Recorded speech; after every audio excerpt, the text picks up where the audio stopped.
everybody, and welcome to the Coach Paul Tortorella Show. We talk about the IUP Crimson Hawks. This is Jack Benedict. Good to have the coach with us again. And even better, it's good to talk about a win. And, you know, you never know, Coach, if you're going to start quickly or not. But you got off to a really good start, which set the tone early, although things changed as the game went. Talk about the early moments of it. Well, we really had a great first quarter. We're up 14-0. Put a big play, obviously, the first touchdown. Then the second touchdown, we had a big run in there and really controlled the first quarter on both sides of the ball. And in the kicking game, had a good punt return, even though it did get called back. And then we didn't play as good, obviously, in the second and third quarter. New Haven had something to do with that. They did a nice job. I think they're a team that's going to probably vie for winning their championship in their league. And then the thing that I was really happy about is in the fourth quarter, we took the game over. And that's really, when you're in a close game, if you win the fourth quarter, you're usually going to win. And we outscored them 7-3, and we had the ball almost for 10 minutes in the fourth quarter. We had a couple really big stops on defense, put a great drive together on offense, and kept that 2-score lead, which was important. Yeah, it was 24-13, the final score, of course. The early go, was it the plan initially to come out throwing? Well, I think yes and no. What we saw was the opportunity, what they were doing defensively. They were very aggressive, so we thought early in the game we could hit them with some passing. They gave us a couple outside throws to JoJo, and they were more intent, I think, on stopping the run. And then we hit that big pass play. It was really a sprint, and he got pulled up, and there was nobody open, and he just bought time. And then Quentin threw a ball off his back foot going to his left, 60 yards, I think, which is a tough throw to make. And Dwayne did a good job coming back for the ball. So that was kind of a playground touchdown there. And then we caught him in a bad defense on our second drive with our toss play, and they had nobody, that could stop us in the alley, so to speak, and he really went untouched, 25 yards, I believe, touchdown run. So we were fortunate to go up 14-0, and then I think we got caught there a little bit defensively. We probably, the touchdown they scored, we blew the coverage. The true freshman was in there, and he played a really good game, but he kind of busted the coverage on third down there because we really had a good call, and we probably should have held him to a field goal there. And then we had the interception return for a touchdown. It got called back on a bad play by our guys, blocking a guy that we didn't even need to block. And we only ended up kicking a field goal then. So instead of it being 21-7, it ended up being 17-7. So it made it a tougher game for us there when we, had some opportunities to keep them to a field goal, and we didn't, and then also to score a touchdown, and we had to kick a field goal. When you look at the final analysis of it, where you had a lost fumble, now 3 interceptions, now 2 were deflected. Right. So you got to enter that into the occasion there. The punt return you mentioned, called black. All in all, you had a lot of adversity to overcome. Fortunately, you did. Yeah, we had 4 turnovers, which is not good, obviously. That you usually won't win a game when you turn it over 4 times, but we did have 4 takeaways, so we were even in that department. The penalties, we only had 6 penalties, but they were all big penalties. So, we had a 31-yard penalty on a punt return. We had a couple pass interferences. We had a roughing the quarterback, which I questioned that call that prolonged one of their series. But we, a couple times we weren't very smart in regards to the punt return. I mean, we clipped the guy. Dwayne was probably going to make the guy miss anyway. And then on the interception return, we didn't even have to block the guy that we got called a penalty on. So we got to clean that up, penalty-wise. And then obviously we can't turn the ball over 4 times. Yeah. Certainly nice to have Dwayne Brown back. I know we've talked about him. You've talked about him whenever you saw him play in high school. Looked like he was going to go 1AA. Things work out sometimes for you. But he can do a little bit of everything, which he proved. Pass reception, scores on a run. You mentioned about the punt return. I would think as a defense, you have to be aware of where 21 is going to be all the time, don't you? Oh, absolutely. I mean, and we will, as the season goes on, find more ways to get the ball in his hands. We have some other things that we didn't use on Saturday where we can get the ball in his hands. And the touchdown run on the 2-yard line, we didn't block anybody. Actually, I should take it back. The best block was on the outside where Dwayne Bonston scored the touchdown. JoJo Goss blocked the corner for like 5 seconds. It was a great block because that play took a long time to develop because he had to bounce it and break a tackle. So usually it's hard to block a guy for that long on the perimeter. But JoJo did a great job in blocking the corner.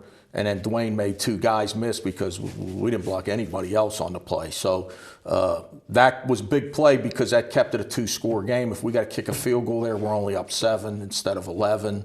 And now it's a 1-score game. But he did that on his own other than with JoJo on the perimeter. Yeah, I didn't think for a minute he was going to get in. Oh, no. Breaking the tackle. But he's deceptive because he's a strong runner, too. And he's very slippery.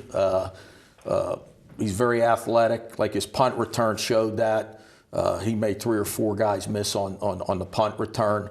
And he's got a lot more strength than you think. He's a solid 195 pounds.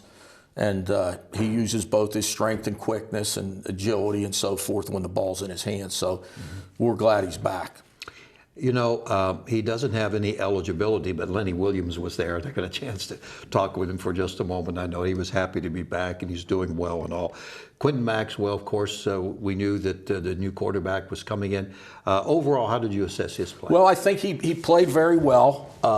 A couple times he took sacks when he should have just gotten rid of the ball. I think he probably, it was his first game, and he hadn't played in a while, and he probably was trying to hit the big play too much and just take what the defense was giving him and sometimes just throw the ball away. But what you got to understand is when you have a quarterback that can make the big throw and make the big plays, sometimes you got to live with him taking, some chances that maybe he shouldn't take. Mm-hmm. And I think he knows that.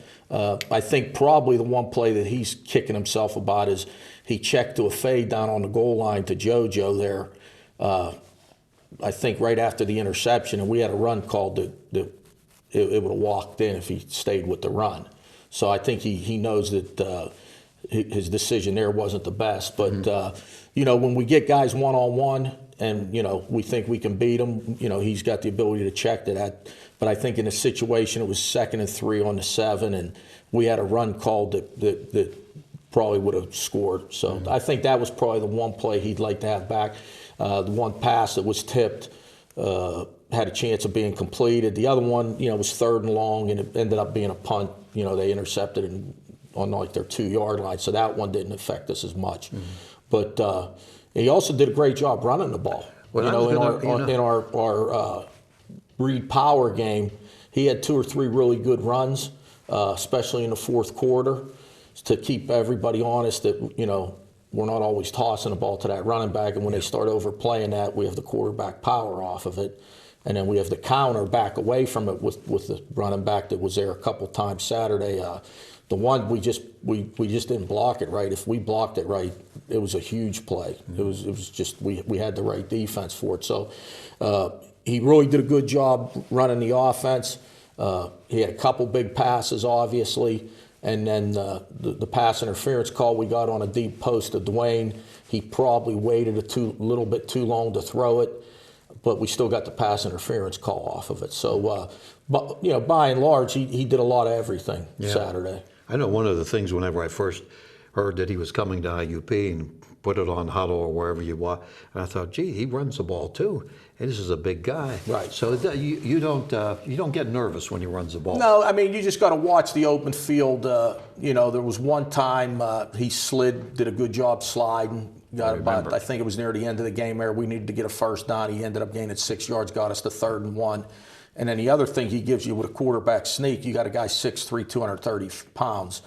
So it's not a little quarterback trying to get a quarterback sneak. So we needed a sneak there at the end just to keep the ball and not give the ball back on 3rd and 1, and he gives you something there on that also. But he did a good job running the offense, did a good job in our misdirection game, hitting Grant a couple times. So he'll learn from a couple mistakes he made, but the talent's there, and his efforts are outstanding. Yeah, no question. 24-13, you only gave up 1 touchdown, couple of field goals. Assess the defense. You had 4 sacks. You mentioned about the 3 picks. You had to be pleased with that? Well, the things we did were we only gave up 13 points because we had 4 takeaways.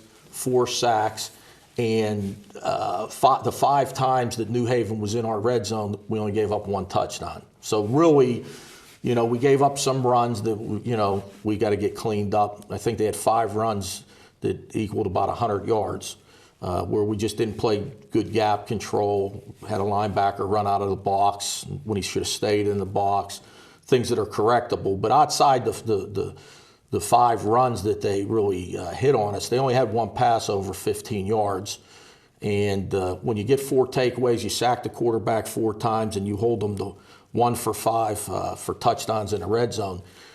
The bottom line is how many points do they score? Sure. And that was a big part of them only scoring 13 points. The takeaways, the sacks, and not letting them score touchdowns in the red zone. Mm-hmm. Defensive line looks like it's improved. Yeah, we got a lot of play out of our inside 2 guys, Fisher and Mitchell. Mitchell had 2 sacks. Fisher had a sack. Big one. Shockley had a tackle for a loss. Fisher had a tackle for a loss. And it seemed like when our inside down guys made big plays, they did them at critical times. That was the impressive thing about our whole team in the fourth quarter. There's probably about 7 or 8 big plays in the fourth quarter where they're critical moments, and we got the job done, like the 3rd and 4 slant route to Dom late in the game that kept the drive going when we scored our last touchdown. If we don't get that there, we got to kick a field goal. Obviously, Dwayne's run on 3rd and goal on the 2, and then we had a bunch of 3rd down stops in the fourth quarter and a 4th down stop on defense. So those are critical, parts of the game that if you don't take care of it and win the fourth quarter, that's when you're watching the other team celebrate after the game. Yeah. Okay, Millersville started off. They had to come back from a deficit, double-digit deficit, beat Pace, 21-20. This probably is good because, don't you think? I mean, your approach for the team is like, you haven't had any problems in the past with Millersville. Now, hey, listen. Well, I think the first thing is they're 1-0. The second thing is it's a whole new dynamic when you play on the road, especially for the first time. They'll be, it's like a Super Bowl game for them when we come in there. They're very young. They only have 5 senior starters, so they've got a lot of underclassmen, not a lot of experience. But anytime you go play on the road, you got to have a good week of practice. You got to be mentally focused to go in there and play a good football game. It's not easy to win on the road, no matter who you're playing. Injury update. Well, I think Shaq Jones, we lost him the 3rd play of the game with a concussion, and we had Cobb go in as a true freshman, played 67 plays, made a lot of big plays, forced a fumble. Mm-hmm. Really, for a true freshman to get thrown in there, and I'm sure he didn't expect to play as much as he played. We obviously didn't. We're figuring he'd probably play 10 to 12 plays. He ended up playing the whole game other than the first 3 plays, and he did a good job, in replacing Shaq. So we'll find out where Shaq is this week with the concussion. Maxwell has a little bit of a sprained toe. He should be back practicing on Wednesday. So we feel like we're pretty healthy for, not only going into the first game, but also after the first game. Tillman had cramps. He had cramps, yep. He was more cramped up than anybody. The other one would be McAllister. I know he came out. He played, and he's still not 100%. We probably have to look at limiting him here this week. We want to get him healthy and 100% for the season, obviously. So he's a guy that will watch how much we rep him this week in practice, and just watch he doesn't take too many plays this week, because we do need to get him 100%. All right, sounds good. 24-13, first one, Millersville. It's a noon kickoff. Long trip across the state, but a nice trip it'd be, and see if we can keep things going here against the Marauders. It'd be exciting. Yeah, and I think it'll be interesting to see how our guys perform on the road for the first time. We got a lot of younger players and transfers that haven't been on the road with us. Playing. It's easy to play at home. We had a great crowd again. Yeah. It was great atmosphere. So now when you go on the road, it's a little bit of different dynamic, and we'll see how our guys react. Yeah. All right, Tort. Good luck to you. Coach Tortorella, we're with him each and every week. We give you an update, and You know, if you're doing absolutely nothing on Saturday, it's a nice little drive across the state. It's a noon kickoff, and we'll have all the coverage for you, both radio and TV wise, okay? So for the coach, this is Jack Benedict. Enjoy your evening.